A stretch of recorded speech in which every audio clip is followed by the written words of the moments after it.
It was an ordinary October day in Phoenix, Arizona. The kind of day where the desert sun beats down mercilessly on concrete sidewalks, where the air feels dry in your throat, and every breeze carries the scent of dust and heat. Layla Mansouri, a 20-year-old college student, was out helping a family friend, Samar Abadi, navigate some government paperwork at the Arizona Department of Economic Security. Layla wasn't even supposed to be there. She was just tagging along because Samar's English wasn't great, and Layla, bright, fluent, and always eager to help, offered to translate. It was a simple errand. In and out. Maybe they'd grab a bite afterward, maybe a cold drink. Nothing dramatic. Nothing life-changing. Just another hour in a life Layla was trying to make her own.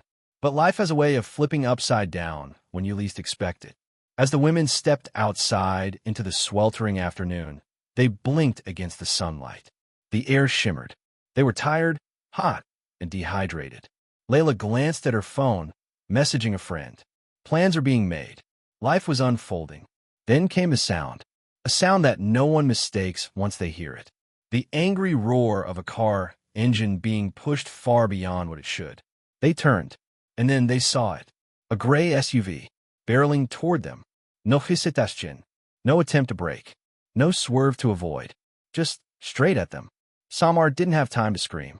The impact hurled her body 30 feet through the air like a rag doll. But before she lost control, she caught a glimpse, just a flash of the driver's face. And that face wasn't a stranger. Layla? Layla was hit dead on. The force sent her back with a sickening thud. She struck the pavement, hard. Her spine contorted. Her skull hit something. Her legs twisted underneath her body in an unnatural shape. The pain must have been indescribable. And then there was nothing, just blackness. She slipped into unconsciousness before the ambulance ever arrived. Witnesses screamed. People ran. Sirens screamed in the distance. A trail of broken glass, torn fabric, and two bodies lying limp on the asphalt. The SUV didn't stop. It didn't slow down. It didn't even pause. It fled the scene, disappearing into traffic like a ghost made of steel and fury. Paramedics rushed in. They found Samar conscious, though barely. Her pelvis shattered. Internal bleeding. Her breath came in jagged gasps. But she was alive. Layla wasn't so lucky. She was unconscious, non-responsive, with signs of massive brain trauma. Paramedics intubated her on the spot, barely keeping her breathing. The body that once danced around the kitchen while making breakfast, the girl who once whispered secrets to her siblings late at night, now lay silent, motionless, a shell of who she was.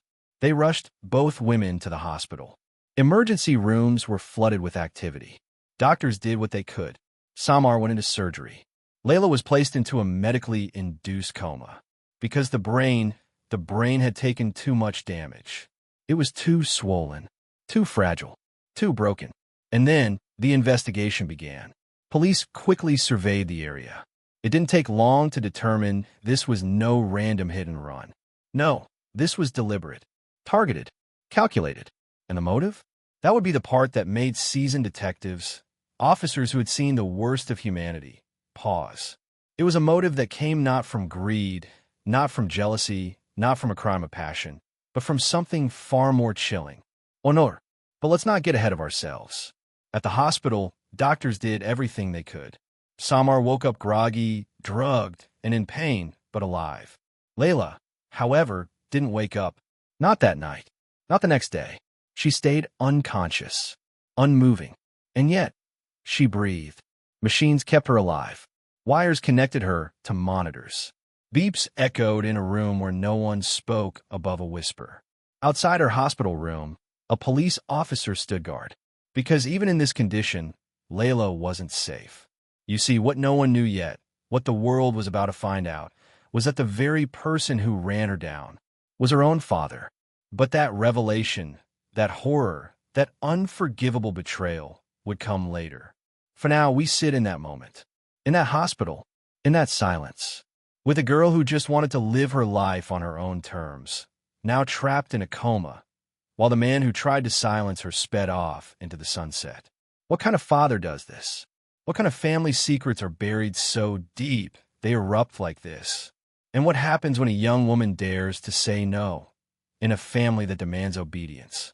This isn't just a story about murder. It's a story about control, about fear, about culture and conflict, and the terrible cost of wanting to be free. And Layla?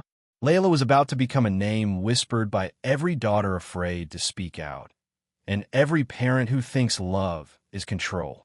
To understand why a man would weaponize a 2-ton vehicle against his own child, we have to go back.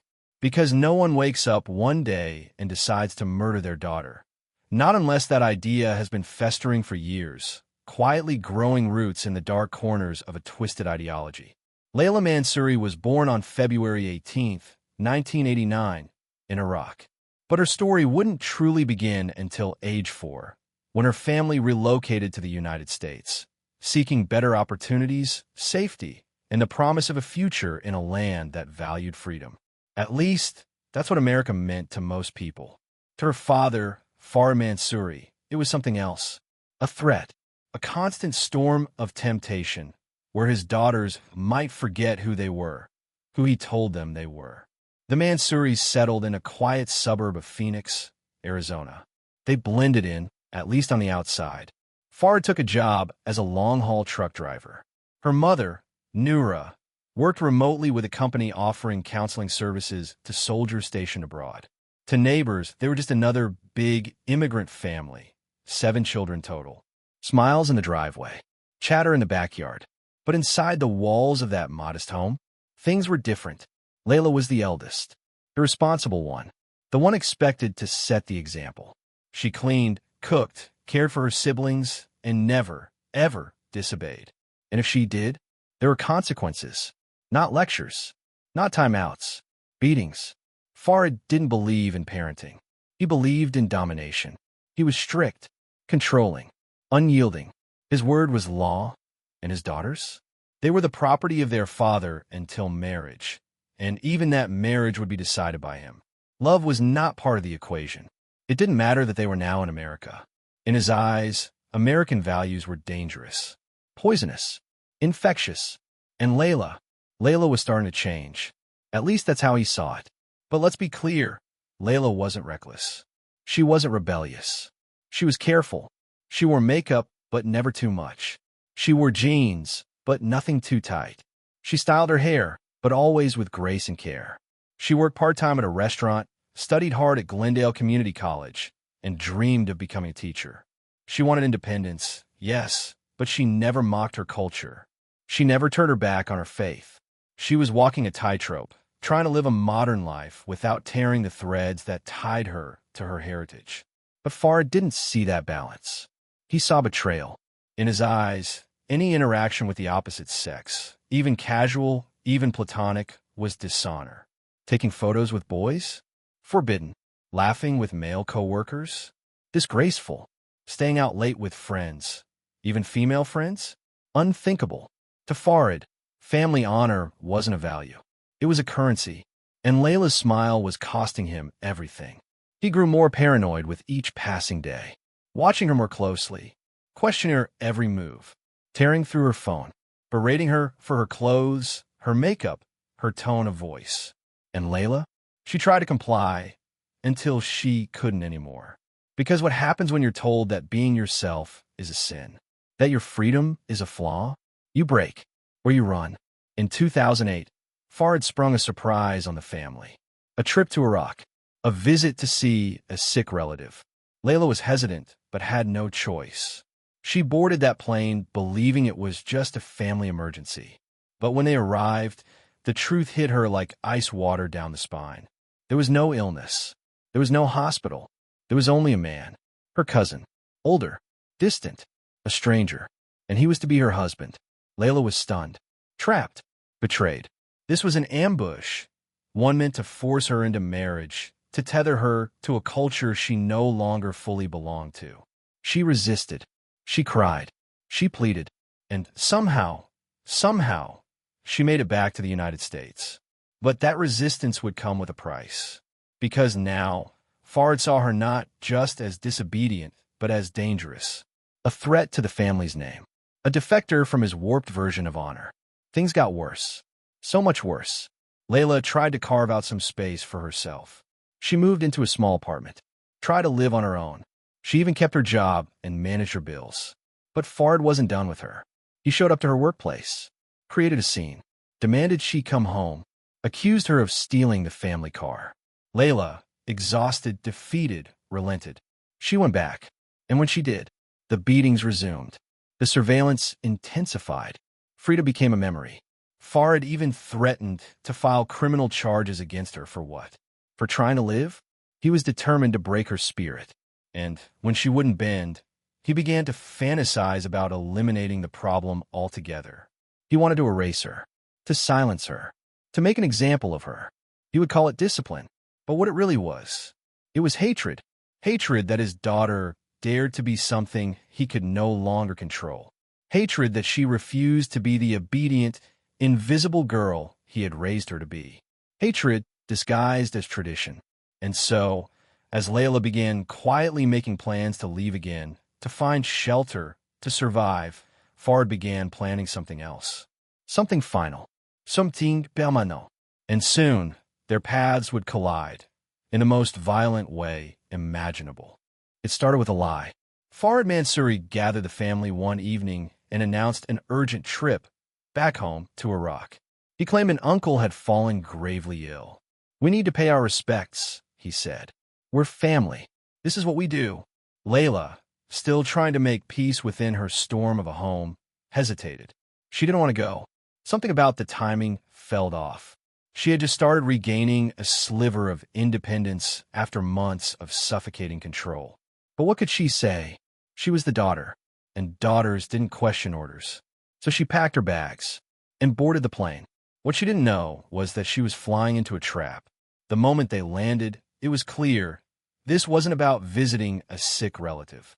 There were no hospitals, no updates on anyone's condition. Instead, she was ushered into meetings, introduced to distant family members. And then him, her cousin, a man far older than her, stern, silent, practically a stranger. Layla was confused at first and then horrified.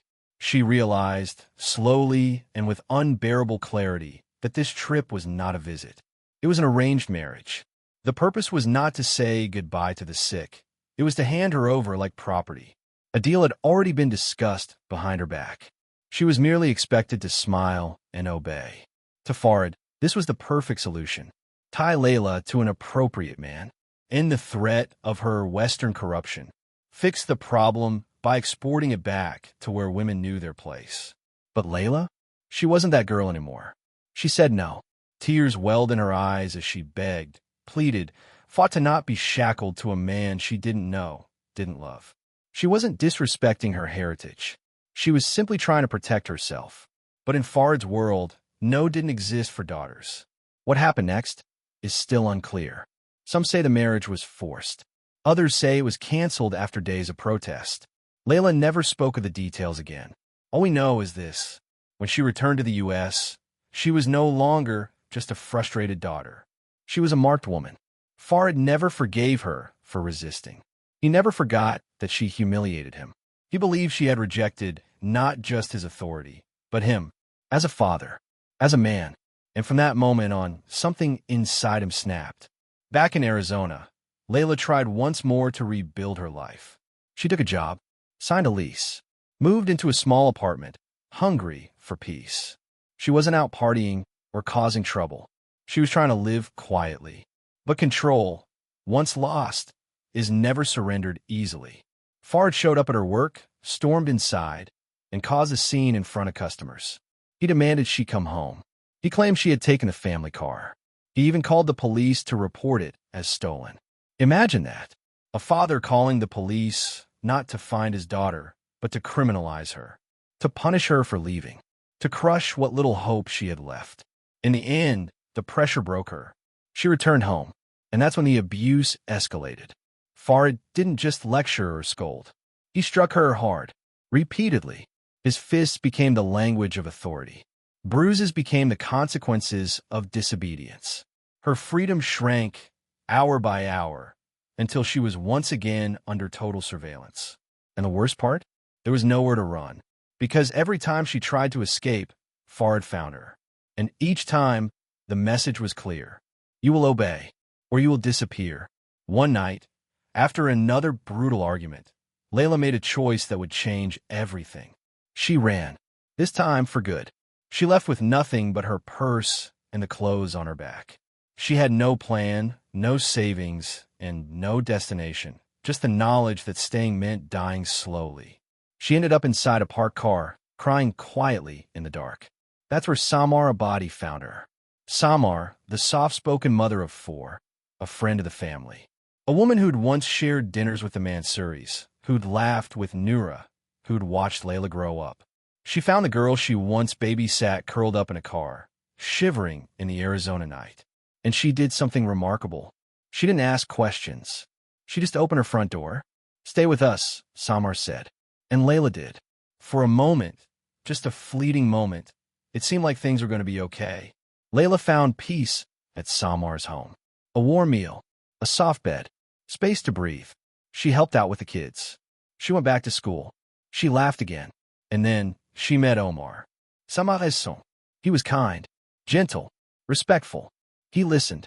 And for a girl who had only ever been talked at, who had been struck for speaking up, being heard was like a miracle. They spent time together. They talked. They confided. And yes, eventually, feelings grew. Was it love? Maybe. Was it physical? No, not in the slightest. But in a world where her own father equated affection with shame, even innocent companionship was a crime. When Farid learned about Omar, he didn't see kindness. He didn't see a future. He saw war. This budding friendship, this symbol of Layla's growing independence, was the final straw. In his mind, she had spit on his name. She had chosen another man over the one he'd selected for her. She had walked away from his legacy and chosen her own. And that was unforgivable. He began watching, stalking, waiting. And one morning, as Layla and Samar left a government building to get lunch, he acted. He didn't speak. He didn't yell. He didn't confront her. He just turned on the ignition and drove. For a short while, Layla Mansouri finally felt what freedom was supposed to feel like. It wasn't loud or flashy. It wasn't rebellion in the way her father had feared. It was the quiet kind of freedom, the kind you feel when you can breathe without permission, when you can walk into a room and not be afraid. At Samar Abadi's house, Layla had found shelter. No yaiment, no screaming, no feasts, just a woman who saw her as a human being, not a problem to control. And for once, Layla allowed herself to imagine a different life. One where she could finish school, become a teacher, support herself, maybe one day fall in love on her terms. Nothing extravagant, just normal. But even normal was dangerous in the world she'd escaped from. Because Farid Mansouri wasn't letting go. Not truly. He had lost control of his eldest daughter, and to him, that meant losing control of the family. It meant weakness, shame, dishonor. So, like a man obsessed, he began watching, tracking, waiting. He stalked her digital trail, social media, text messages, calls. He questioned family friends, pressured his sons, dug into every possible lead. And when he found out where Layla was living, he snapped. It started with calls, dozens of them, then threats. He began harassing Samar and her family, accusing her of turning Layla against the family, of poisoning his daughter's mind, of housing a traitor. Samar and her husband tried to reason with him. They told him plainly, Layla was an adult. She had the right to live wherever she wanted. But Farid wouldn't hear it. He wasn't just angry. He was offended, as if Layla's existence outside his rule was an insult carved into his skin. Things got so tense, so relentless, that police had to be called. They issued warnings, told him to back off. But warnings don't stop men like Farid. Because by now, he wasn't just chasing Layla. He was hunting her. Meanwhile, something unexpected was blooming. A friendship, a bond, a tiny flicker of light in the bleakness of Layla's life. It came in the form of Omar Abadi, Samar's 19-year-old son. Omar wasn't what Farid feared. He wasn't wild. He wasn't reckless. He wasn't trying to lure Layla into sin. He was just there. He talked to her, listened to her. He saw her pain, and instead of exploiting it or judging it, He simply sat with it. And for Layla, someone who had grown up being ordered, silenced, hit, controlled, this kindness was everything. They spent time talking about school, dreams, favorite movies. He told her she deserved more, that she was strong, that she wasn't crazy for wanting her own life. No one had ever told her that before. They weren't dating. They weren't even holding hands. But the connection between them, it was real. It was healing. And it was exactly what Farid had feared most. Because in Layla's mind, Omar represented everything she'd been denied. Choice, safety, respect. The moment Farid found out, he lost control. To him, this wasn't just a boy. It wasn't just a neighbor's son. It was an infection, one that needed to be cut out before it spread. He believed Layla's relationship with Omar, however innocent, was destroying the honor he had worked so hard to preserve. Never mind that he himself was a gambler. Never mind that his own actions violated the values he preached. To Farid, it wasn't about religion. It wasn't about right and wrong. It was about power, and Layla had taken it away. He raged in private. He stalked Samar's home from his car. He fantasized about fixing the problem once and for all. And the scariest part? He didn't look like a man unraveling. He looked calm, cold, resolved.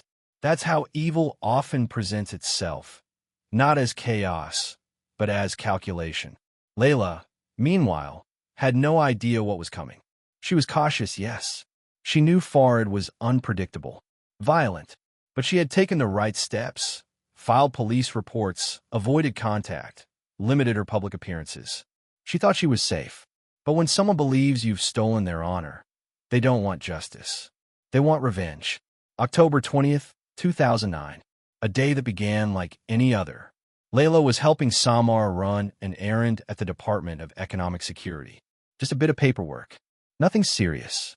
They parked, walked in, smiled at the clerk, checked a few boxes. Layla scrolled through her phone, messaging her friends. She even texted someone. "My dad's outside. I am scared." A chill crept down her spine. Farid had followed them. He had parked nearby, watching, waiting. She told herself to breathe, told herself it would be fine. He couldn't do anything here. Not in public, not in broad daylight. She didn't see him again that hour. So, she let her guard down. She even texted, "It's okay. He's gone now." She was wrong, dead wrong, because Farid hadn't left.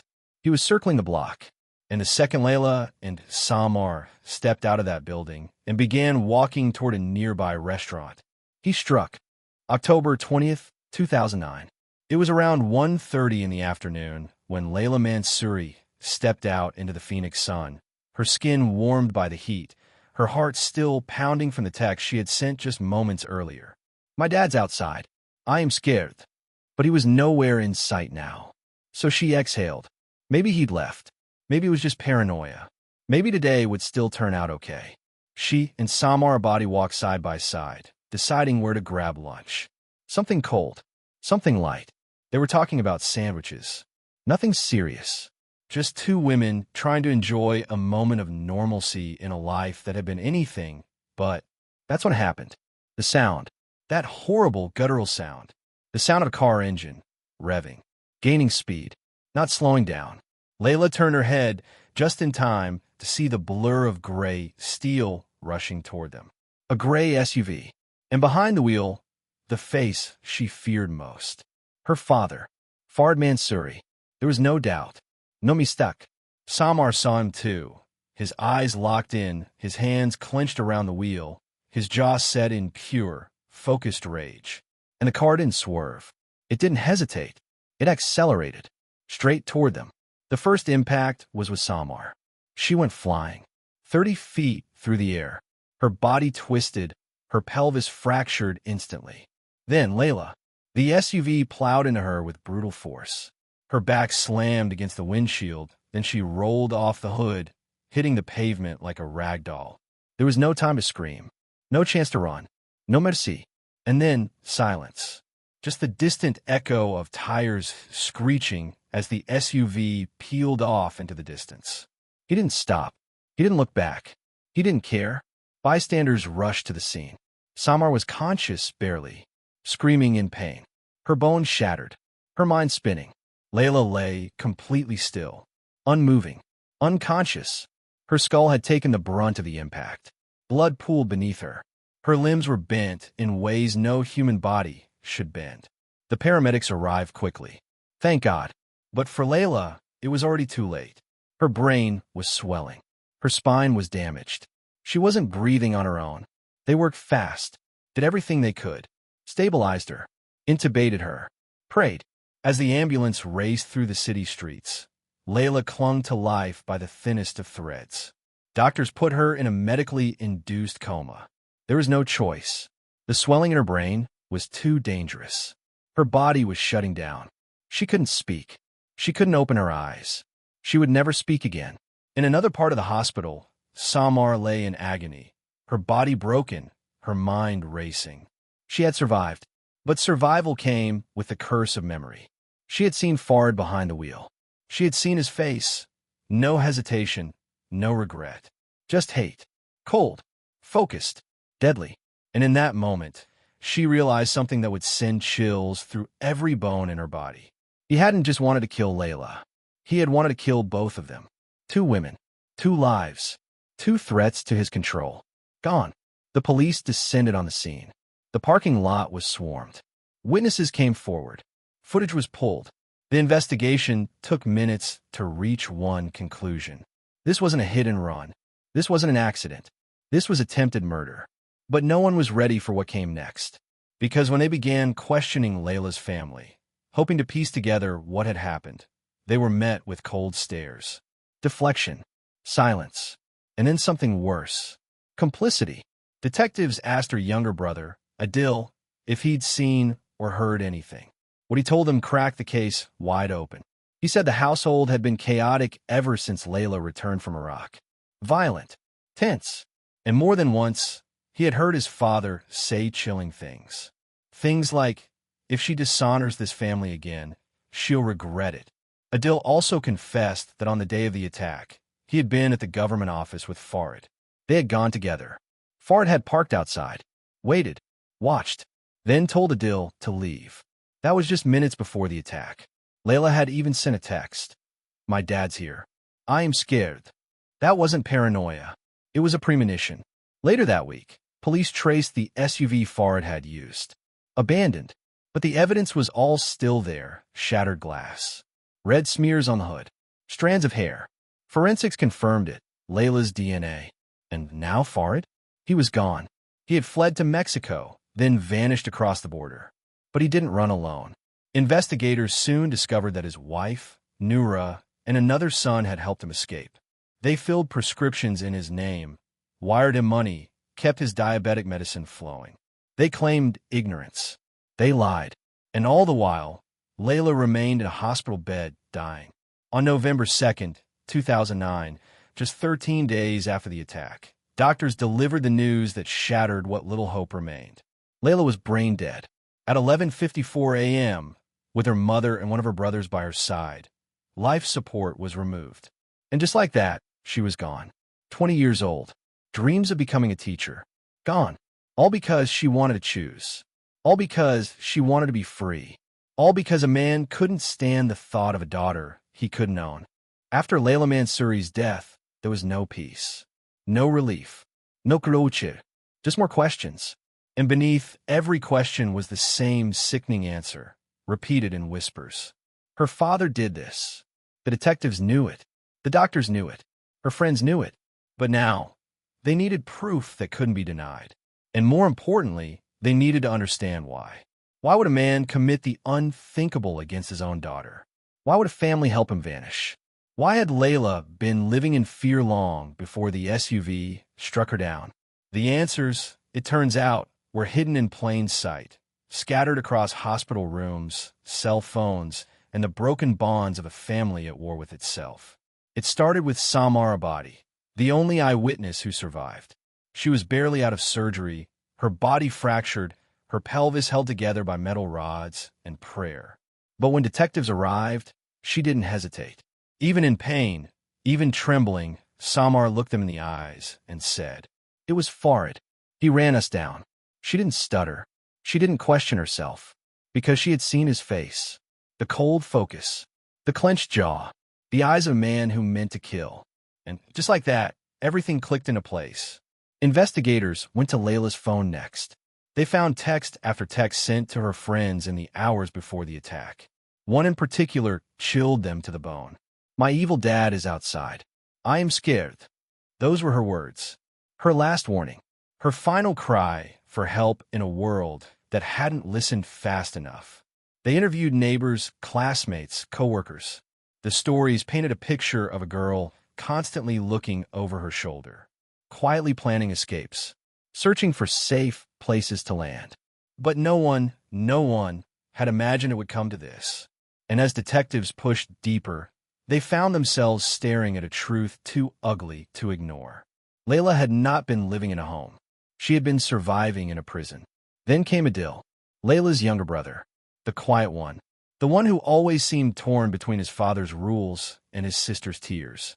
He came forward, slowly, nervously, and what he shared blew the investigation wide open. He confessed that Fard had been tracking Layla for months. Her phone, her movements, who she was with, where she went, what she wore. He even revealed something no one had known until then. Fard had been at the government office on the day of the attack. Not just parked nearby. Inside, watching, with Adil by his side. They had followed Layla and Samar to the building, waited in the car, then went in, sat quietly, and as Layla walked the halls, texting her friends in panic, she had no idea her father was just a few doors away, burning with rage. Adil said Fard had told him to go home, that he'd handle it, and he did. It was no longer a question of if Fard did it. It was a question of how deeply planned it had been. Because this was not a spur-of-the-moment decision. This was a father, by blood, but not by spirit, who had stalked, threatened, and finally struck down his own child because she dared to live without his permission. And still, there were those who protected him. His wife, Noura, Layla's mother, insisted that Samar was lying. That Layla had been manipulated. That none of it was real. She even told police, "We're Muslims. We don't kill our daughters." But actions speak louder than denial. And the evidence was damning. Detectives discovered that shortly after the attack, Fard had fled to Mexico. He sold the SUV, tried to erase the fingerprints, the blood, the DNA. Then he boarded a flight to London, using fake documents, trying to vanish halfway across the world. But he left a trail. And what's more, he didn't do it alone. Surveillance footage showed Noura and their other son picking up Fard's diabetes medication in Phoenix. They wired money to him, bought burner phones, lied to investigators. They didn't just protect a fugitive. They protected a murderer, and still they claimed innocence. But the cold truth was undeniable. Layla's blood wasn't just on Fard's hands. It was on the hands of every person who saw the abuse and stayed silent. Every person who heard the threats and looked the other way. Every person who told Layla, "He's your father. He'll come around." He didn't. He came back with a vengeance. Eventually, the manhunt paid off. On October 27th, just days after Layla's death, British officials working with U.S. agents arrested Fard at the airport in London. He had made it halfway around the world. But justice was waiting. He was extradited back to Arizona, where he was immediately taken into custody. And the SUV? Found. The front was dented and crusted with dried red stains. Forensics didn't even need a second look. It was Layla's blood, Layla's hair, Layla's flesh, on the very vehicle her father had turned into a weapon. But the case wasn't over, because the trial would prove even more complicated. The prosecution wanted first-degree murder. They wanted the jury to see what they saw. A planned execution, a premeditated act, a man who had stalked, hunted, and ultimately ambushed his own daughter. But Fard's defense team fought back. They argued it wasn't planned, that he snapped, that it was second-degree at best. And unbelievably, the jury agreed. Fard Mansouri was convicted of second-degree murder and aggravated assault. His sentence? 34.5 years in prison. A long time. But was it justice? For some, yes. For others, it wasn't enough. Because no amount of prison time can undo what happened in that parking lot. No cell can bring Layla back. No verdict can erase the truth that her father, ended her life not because she was bad, but because she was free, Justice doesn't always arrive with sirens. Sometimes it moves through phone records, through blurry CCTV footage, through quiet cooperation between nations. And sometimes it arrives at an airport. When Layla Mansouri was pronounced dead on November 2nd, 2009, the air inside the hospital turned thick with silence. There was no shouting, no sobbing, just stillness. The kind that swallows you when grief is so deep, it feels like gravity itself has turned against you. Her mother was there. So was one of her brothers. But even in that moment, her final moment, they didn't ask who had done it, because they already knew. And still they said nothing. Across the globe, Farid Mansouri was on the move. He had slipped into Mexico within hours of the attack. He ditched the SUV, the murder weapon, and disappeared across the southern border. It was a move of someone who had planned escape long before he ever pressed the gas pedal. In Nogales, he sold the car. From there, he made his way to an international airport. Then, boarding a plane under an assumed identity, he flew thousands of miles and landed in London. A fugitive, a father-turned-killer, running from the very country that had once given him a second chance. But Farid had made a mistake. Several, actually. You see, when you're a diabetic, you don't have the luxury of disappearing. You need medication regularly. You need supplies, insulin, test strips. And guess who was filling those prescriptions back in Phoenix? His wife, Noura, and their son. Detectives quickly connected the dots. Security footage captured them at the pharmacy, picking up Farid's meds. Bank records showed they were wiring him money. Phone records? They were calling burner numbers traced back to London. It was a conspiracy of silence, a network of loyalty built not on love, but fear. And yet, Noura stood before investigators and claimed Samar was a liar. That Layla had always been troubled. That Farid, her husband, was incapable of such a thing, even as the evidence mounted, even as her daughter's DNA was found all over the SUV, even as Farid's name appeared on Layla's terrified final text. Noura insisted, "We're Muslims. We don't kill our daughters." But murder has no religion. Murder has no justification. And murder certainly has no honor. Meanwhile, in London, the pressure was closing in. British authorities, working alongside U.S. agencies, monitored every step Farid took. He was trying to lay low, but diabetic medicine doesn't wait. Survival doesn't wait. And when he showed up to retrieve supplies arranged by his contacts, they got him. October 27th, just a few days after Layla's death. Farid Mansouri was arrested by the UK border agency. No strage, no dramatic chasse, just cold metal cuffs, and a passport soaked in lies. He was immediately extradited back to the United States, where the Arizona authorities had prepared for his return with a single mission: make him face what he did. As Farid sat in his cell, silent, the SUV was recovered, dusty, dented, and soaked in evidence. A forensics team combed through every inch. Hair fibers embedded in the grill. Blood, Layla's blood, smeared across the hood. Scratches, flesh, DNA. There was no doubt, no room for misinterpretation. This was not an accident. This was war, and Farid had declared it on his own child. When news of the arrest broke, reactions poured in. Layla's friends cried, "Stranger licande." Muslim families across the nation issued statements condemning the crime, enraged that someone would twist cultural values into a weapon of hatred. Because Farid didn't just murder Layla. He violated the sanctity of fatherhood. He stained the idea of honor. He weaponized culture, warped faith, and shattered trust, all in a single, cowardly act of rage. At the jailhouse, Farid said little. He offered no apology, no remorse, no justification. He sat with the calm of a man who believed what he did was necessary. And that's what made him so dangerous. This wasn't just murder. This was ideological violence. The belief that control is love. That daughters are property. That freedom is a sin. But Layla's story didn't end in that courtroom. Because the world had heard it. Because thousands of girls heard it. Girls in households just like hers. Girls who feared the same gaze from across the dinner table. Girls who looked in the mirror and wondered what price they'd pay for simply being themselves. And now they had a name to whisper when they needed courage. Layla Mansouri. She didn't die in vain. Because her story echoed.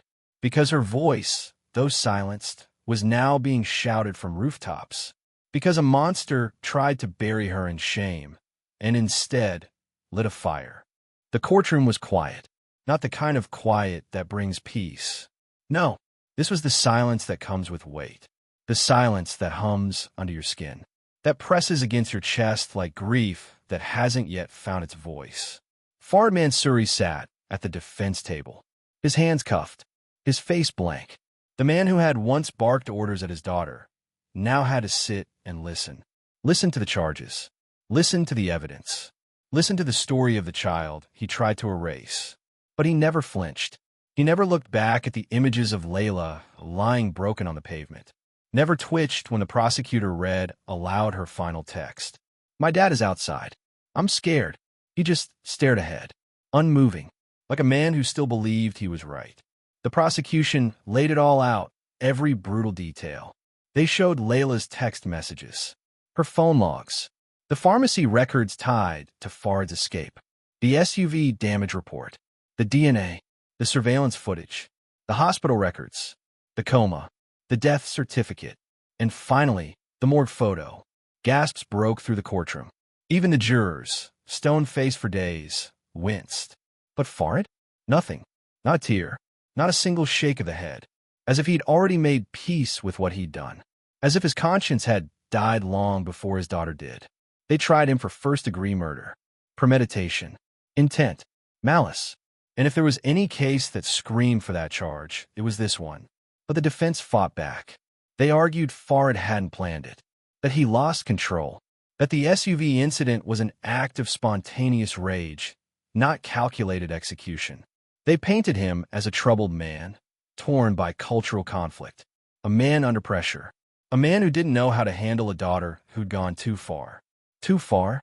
She wanted to work. She wanted to choose who she loved. She wanted to live. If that's too far, what does that say about the world we've built? When the verdict came in, the courtroom held its breath. The jury couldn't confirm premeditation. They found Farid Mansouri guilty of second-degree murder and aggravated assault. His sentence? 34.5 years in prison. A heavy punishment. But not enough. Not really. Because Layla's sentence was permanent. Because justice delayed is still a coffin lowered into the ground. Because a daughter lost can't be measured in years behind bars. And yet something shifted that day. For the first time in Arizona's legal history, an honor killing was officially recognized and prosecuted. This wasn't just a murder. It was a crime born from control, misogyny, and cultural manipulation. And the court said, not here, not anymore. The aftermath was messy. Farid's supporters remained silent. Some still believed he had done the right thing. But across the world, thousands of voices rose up in outrage. Muslim scholars condemned his actions. Human rights groups published Layla's story. Teenagers whispered her name in locker rooms and college dorms, those quietly wrestling with traditions they didn't ask for. They looked at Layla and saw themselves.